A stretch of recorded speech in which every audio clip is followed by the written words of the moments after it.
हरे Krishna. Shrimad Bhagavatam canto 3 chapter 13 भगवान वाराह का प्राकट्य। श्री सुखदेव गोस्वामी ने कहा, हे राजन, मैत्रेय मुनि ने इन समस्त पुण्यतम कथाओं को सुनने के बाद विदुर ने पूर्ण पुरुषोत्तम भगवान की कथाओं के विषय में और अधिक पूछताछ की, क्योंकि इनका आदरपूर्वक सुनना उन्हें पसंद था। विदुर ने कहा, हे मुनि, ब्रह्मा के प्रिय पुत्र स्वयंभुव ने अपनी अति प्रिय पत्नी को पाने के बाद क्या किया? हे पुण्यात्मा श्रेष्ठ, राजाओं का आदि राजा मनु भगवान हरि का महान भक्त था, अतएव उसके शुद्ध चरित्र तथा कार्यकलाप सुनने योग्य हैं। कृपया उनका वर्णन करें, मैं सुनने के लिए अतीव उत्सुक हूँ। जो लोग अत्यंत श्रम पूर्वक तथा दीर्घ काल तक गुरु से श्रवण करते हैं, उन्हें शुद्ध भक्तों के चरित्र तथा कार्यकलापों के विषय में शुद्ध भक्तों के मुख से ही सुनना चाहिए। शुद्ध भक्त अपने हृदय के भीतर सदैव उन भगवान के चरण कमलों का चिंतन करते हैं जो अपने भक्तों को मोक्ष प्रदान करने वाले हैं। श्री सुखदेव गोस्वामी ने कहा, भगवान कृष्ण विदुर की गोद में अपना चरण कमल रखकर प्रसन्न थे, क्योंकि विदुर अत्यंत विनीत तथा भद्र थे। मैत्रेय मुनि विदुर के शब्दों से अति प्रसन्न थे और अपनी आत्मा से प्रभावित होकर उन्होंने बोलने का प्रयास किया। मैत्रेय मुनि ने विदुर से कहा, मानव जाति के पिता मनु अपनी पत्नी समेत अपने प्राकट्य के बाद वेद विद्या के आगार ब्रह्मा को नमस्कार करके तथा हाथ जोड़कर इस प्रकार बोले, आप सारे जीवों के पिता तथा उनकी जीविका के स्रोत हैं, क्योंकि वे सभी आपसे उत्पन्न हुए हैं। कृपा करके हमें आदेश दें कि हम आपकी सेवा किस तरह कर सकते हैं। हे आराध्य, आप हमें हमारी कार्यक्षमता के अंतर्गत कार्य करने के लिए अपना आदेश दें, जिससे हम इस जीवन में यश के लिए तथा अगले जीवन में प्रगति के लिए उसका पालन कर सकें। ब्रह्मा जी ने कहा, हे प्रिय पुत्र, हे जगत के स्वामी, मैं तुमसे अति प्रसन्न हूँ और तुम्हारे तथा तुम्हारी पत्नी दोनों के ही कल्याण की कामना करता हूँ। तुमने मेरे आदेशों के लिए अपने हृदय से बिना सोचे विचारे अपने आप को मेरे शरणागत कर लिया है। हे वीर, तुम्हारा उदाहरण पिता पुत्र संबंध में सर्वथा उपयुक्त है। बड़ों को इस तरह की पूजा अपेक्षित है। जो ईर्ष्या की सीमा से परे है और विवेकी है, वह अपने पिता के आदेश को प्रसन्नता पूर्वक स्वीकार करता है और अपनी पूरी सामर्थ्य से उसे संपन्न करता है। क्योंकि तुम मेरे अत्यंत आज्ञाकारी पुत्र हो, इसलिए मैं तुम्हें आदेश देता हूँ कि तुम अपनी पत्नी के गर्भ से अपने ही समान योग्य संतानें उत्पन्न करो। तुम पूर्ण पुरुषोत्तम भगवान की भक्ति के सिद्धांतों का पालन करते हुए सारे जगत पर शासन करो और इस तरह यज्ञ संपन्न करके भगवान की पूजा करो। हे राजन, यदि तुम भौतिक जगत में जीवों को उचित सुरक्षा प्रदान कर सको तो मेरे प्रति वह सर्वोत्तम सेवा होगी। जब परमेश्वर तुम्हें बद्ध जीवों के उत्तम रक्षक के रूप में देखेंगे तो इंद्रियों के स्वामी निश्चय ही तुम पर अतीव प्रसन्न होंगे। पूर्ण पुरुषोत्तम भगवान जनार्दन कृष्ण ही समस्त यज्ञ फलों को स्वीकार करने वाले हैं। यदि वे तुष्ट नहीं होते तो प्रगति के लिए किया गया मनुष्य का श्रम व्यर्थ है। वे चरम आत्मा है, अतएव जो व्यक्ति उन्हें तुष्ट नहीं करता वह निश्चय ही अपने ही हितों की उपेक्षा करता है। श्री मनु ने कहा, हे सर्वशक्तिमान प्रभु, हे समस्त पापों के संहर्ता, मैं आपके आदेशों का पालन करूंगा। कृपया मुझे मेरा तथा मुझ में उत्पन्न जीवों के बसने के लिए स्थान बतलाएं। हे देवताओं के स्वामी, विशाल जल में डूबी हुई पृथ्वी को ऊपर उठाने का प्रयास करें, क्योंकि वह सारे जीवों का वास स्थान है। यह आपके प्रयास तथा भगवान की कृपा से ही संभव है। श्री मैत्रेय ने कहा, इस प्रकार पृथ्वी को जल में डूबी हुई देखकर ब्रह्मा दीर्घ काल तक सोचते रहे कि इसे किस प्रकार उठाया जा सकता है। ब्रह्मा ने सोचा, जब मैं सृजन कार्य में लगा हुआ था तो पृथ्वी बाढ़ से आपालवित हो गई और समुद्र के गर्त में चली गई। हम लोग जो सृजन के इस कार्य में लगे हैं, भला कर ही क्या सकते हैं। सर्वोत्तम यही होगा कि सर्वशक्तिमान हमारा निर्देशन करें। हे निष्पाप विदुर, जब ब्रह्मा जी विचार मग्न थे तो उनके नथुने से सहसा एक असुर वाराह का लघु रूप बाहर निकल आया। इस प्राणी की माप अंगूठे के ऊपरी हिस्से से अधिक नहीं थी। हे भरतवंशी, तब ब्रह्मा उसके देखते ही देखते वह वाराह विशाल काय हाथी जैसा अद्भुत विराट स्वरूप धारण करके आकाश में स्थित हो गया। आकाश में अद्भुत सुअर जैसा रूप देखने से आश्चर्यचकित ब्रह्मा जी मरीचि जैसे महान ब्राह्मणों तथा चारों कुमारों एवं मनु के साथ अनेक प्रकार के तर्क वितर्क करने लगे। क्या सूकर के बहाने से यह कोई असामान्य व्यक्तित्व आया है? यह अति आश्चर्यप्रद है कि वह मेरी नाक से निकला है। प्रारंभ में यह सूकर अंगूठे के सिरे से बड़ा ना था, किंतु क्षण भर में वह शिला के समान विशाल बन गया। मेरा मन विशुद्ध है। क्या वह पुरुषोत्तम भगवान विष्णु है? जब ब्रह्मा जी अपने पुत्रों के साथ विचार विमर्श कर रहे थे तो पुरुषोत्तम भगवान विष्णु ने विशाल पर्वत के समान गंभीर गर्जना की। सर्वशक्तिमान भगवान ने पुनः असाधारण वाणी में ऐसी गर्जना करके ब्रह्मा तथा अन्य उच्चस्थ ब्राह्मणों को जीवंत कर दिया, जिससे सारी दिशाओं में गूंज उठी। जब जनलोक, तपोलोक तथा सत्यलोक के निवासी महर्षियों तथा चिंतकों ने भगवान सूकर की कोलाहलपूर्ण वाणी सुनी तो सर्व कृपालु भगवान की सर्व कल्याणमय ध्वनि थी, तो उन्होंने तीनों वेदों के शुद्ध मंत्रों का उच्चारण किया।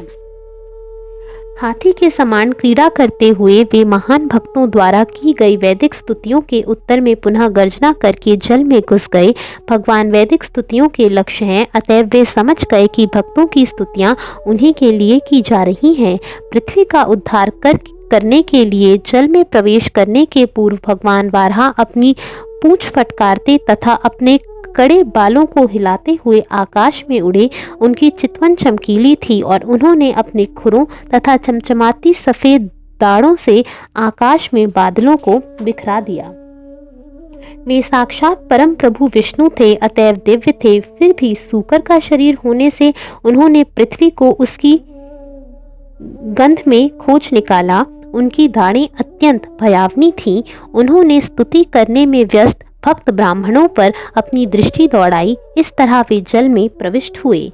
दानवाकार पर्वत की भांति जल में गोता लगाते हुए भगवान वाराह ने समुद्र के मध्य भाग को विभाजित कर दिया और दो ऊंची लहरें समुद्र की भुजाओं की तरह प्रकट हुईं, जो उच्च स्वर में आर्तनाद कर रही थी, मानो भगवान से प्रार्थना कर रही हों। वे समस्त यज्ञों के स्वामी, कृपया मेरे दो खंड ना करें, कृपया करके मुझे संरक्षण प्रदान करें। भगवान वाराह तीरों जैसे नुकीले अपने खुरों से जल में घुस गए और उन्हें अथाह समुद्र की सीमा पाली।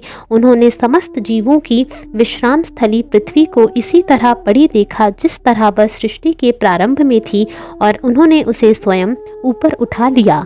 भगवान वाराह ने बड़ी ही आसानी से पृथ्वी को अपनी दाढ़ों में ले लिया और वे उसे जल से बाहर निकाल लाए। इस तरह वे अत्यंत भव्य लग रहे थे। तब उनका क्रोध सुदर्शन चक्र की तरह चमक रहा था और उन्होंने तुरंत उस असुर हिरण्याक्ष को मार डाला, यद्यपि वह भगवान से लड़ने का प्रयास कर रहा था।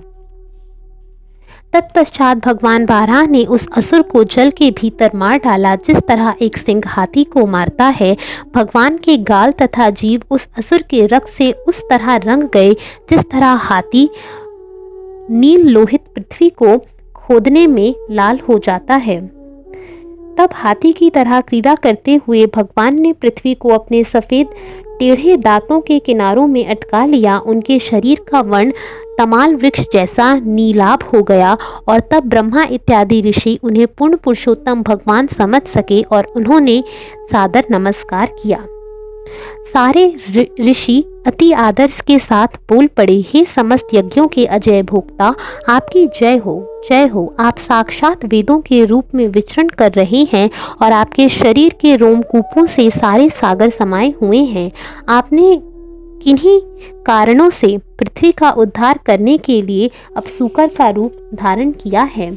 हे प्रभु, आपका स्वरूप यज्ञ संपन्न करके पूजा के योग्य है, किंतु दुष्ट आत्माएं इसे देख पाने में असमर्थ हैं। गायत्री तथा अन्य सारे वैदिक मंत्र आपकी त्वचा के संपर्क में हैं। आपके शरीर के रोमकूश हैं, रोमकुश हैं, आपकी आंखें घृत हैं और आपके 4 पांव 4 प्रकार के सकाम कर्म हैं। हे प्रभु, आपकी जीभ यज्ञ का पात्र है, आपका नथना यज्ञ का अन्य पात्र है, आपके उदर में यज्ञ का भोजन पात्र है और आपके कानों के छिद्रों में यज्ञ का अन्य पात्र है। आपका मुख ब्रह्मा का यज्ञ पात्र है, आपका गला यज्ञ पात्र है, आपका नाम सोम पात्र है तथा आप जो भी चबाते हैं वह अग्निहोत्र कहलाता है। हे प्रभु, इसके साथ ही साथ सभी प्रकार की दीक्षा के लिए आपके बारंबार प्राकट्य की आकांक्षा भी है। आपकी गर्दन तीनों इच्छाओं का स्थान है और आपकी दाढ़ें दीक्षा फल तथा सभी इच्छाओं का अंत है। आप ही जिह्वा दीक्षा के पूर्व कार्य हैं। आपका सिर यज्ञ रहित अग्नि तथा पूजा की अग्नि है तथा आप ही जीवनी शक्ति समस्त इच्छाओं का समुच्चय है। हे प्रभु, आपका वीर सोम नामक यज्ञ है। आपकी वृद्धि प्रातःकाल संपन्न किए जाने वाले कर्मकांडीय अनुष्ठान है। आपकी त्वचा तथा स्पर्श अनुभूति अग्निकोष्ठ यज्ञ के 7 तत्व हैं। आपके शरीर के जोड़ 12 दिनों तक किए जाने वाले विविध यज्ञों के प्रतीक हैं। अतएव आप सोम तथा असोम नामक सभी यज्ञों के लक्ष्य हैं और आप एकमात्र यज्ञों से बंधे हुए हैं। हे प्रभु, आप पूर्ण पुरुषोत्तम भगवान हैं और वैदिक प्रार्थनाओं, वैदिक मंत्रों तथा यज्ञ की सामग्री द्वारा पूजनीय हैं। हम आपको नमस्कार करते हैं। आप समस्त दृश्य तथा अदृश्य भौतिक कल्मश से मुक्त शुद्ध मन द्वारा अनुभवगम्य हैं। हम आपको भक्ति योग के ज्ञान के परम गुरु के रूप में सादर नमस्कार करते हैं। हे पृथ्वी को उठाने वाले, आपने जिस पृथ्वी को पर्वतों समेत उठाया है वह उसी तरह सुंदर लग रही है जिस तरह जल के बाहर आने वाले क्रुद्ध हाथी के द्वारा धारण की गई पत्तियों से युक्त एक कमलिनी। हे प्रभु, जिस तरह बादलों से अलंकृत होने पर विशाल पर्वतों के शिखर सुंदर लगने लगते हैं, उसी तरह आपका दिव्य शरीर सुंदर लग रहा है क्योंकि आप पृथ्वी को अपनी दाढ़ों के सिरे पर उठाए हुए हैं। हे प्रभु, यह पृथ्वी चर तथा अचर दोनों प्रकार के निवासियों के रहने के लिए आपकी पत्नी है और आप परम पिता हैं। हम उस माता पृथ्वी समेत आपको सादर नमस्कार करते हैं जिसमें आपने अपनी शक्ति स्थापित की है। जिस तरह कोई दक्ष यज्ञ करता अरणी काष्ठ में अग्नि स्थापित करता है। हे पूर्ण पुरुषोत्तम भगवान, आपके अतिरिक्त ऐसा कौन है जो जल के भीतर से पृथ्वी का उद्धार कर सकता? किंतु यह आपके लिए बहुत आश्चर्यजनक नहीं है क्योंकि ब्रह्मांड के सृजन में आपने अति अद्भुत कार्य किए हैं। अपनी शक्ति से आपने इस अद्भुत विराट जगत की सृष्टि की है। हे परमेश्वर, निसंदेह हम जन तप तथा सत्य लोकों जैसे अति पवित्र लोकों के निवासी हैं, फिर भी हम आपके शरीर के हिलने से आपके कंधों तक लटकते बालों के द्वारा छिड़के गए जल की बूंदों से शुद्ध बन गए हैं। हे प्रभु, आपके अद्भुत कार्यों की कोई सीमा नहीं है। जो भी व्यक्ति आपके कार्यों की सीमा जानना चाहता है वह निश्चय मति भ्रष्ट है। इस जगत में हर व्यक्ति प्रबल योग शक्तियों से बंधा हुआ है। कृपया इन बद्ध जीवों को अपनी अहेतुकी कृपा प्रदान करें। मैत्रेय मुनि ने कहा, इस तरह समस्त महर्षियों तथा दिव्य आत्माओं के द्वारा पूजित होकर भगवान ने अपने खुरों से पृथ्वी का स्पर्श किया और उसे जल पर रख दिया। इस प्रकार के समस्त जीवों के पालन करता भगवान विष्णु ने पृथ्वी को जल के भीतर से उठाया और उसे जल के ऊपर तैरते हुए रखकर वे अपने धाम को लौट गए। यदि कोई व्यक्ति भगवान वाराह की इस शुद्ध एवं वर्णनीय कथा को भक्ति भाव से सुनता है तो हर एक के हृदय के भीतर स्थित भगवान अत्यधिक प्रसन्न होते हैं। जब पूर्ण पुरुषोत्तम भगवान किसी पर प्रसन्न होते हैं तो उसके लिए कुछ भी अप्राप्य नहीं रहता। दिव्य उपलब्धि के द्वारा मनुष्य अन्य प्रत्येक वस्तु को नगण्य मानता है। जो व्यक्ति दिव्य प्रेमा भक्ति में अपने को लगाता है वह हर व्यक्ति के हृदय में स्थित भगवान के द्वारा सर्वोच्च सिद्धावस्था तक ऊपर उठा दिया जाता है। मनुष्य के अतिरिक्त ऐसा प्राणी कौन है जो इस जगत में विद्यमान हो और जीवन के चरम लक्ष्य के प्रति रुचि ना रखता हो? भला कौन ऐसा है जो भगवान के कार्यों से संबंधित उन कथाओं के अमृत से मुख मोड़ सकता हो, जो मनुष्य को समस्त भौतिक तापों से उबार सकती है। हरे कृष्णा।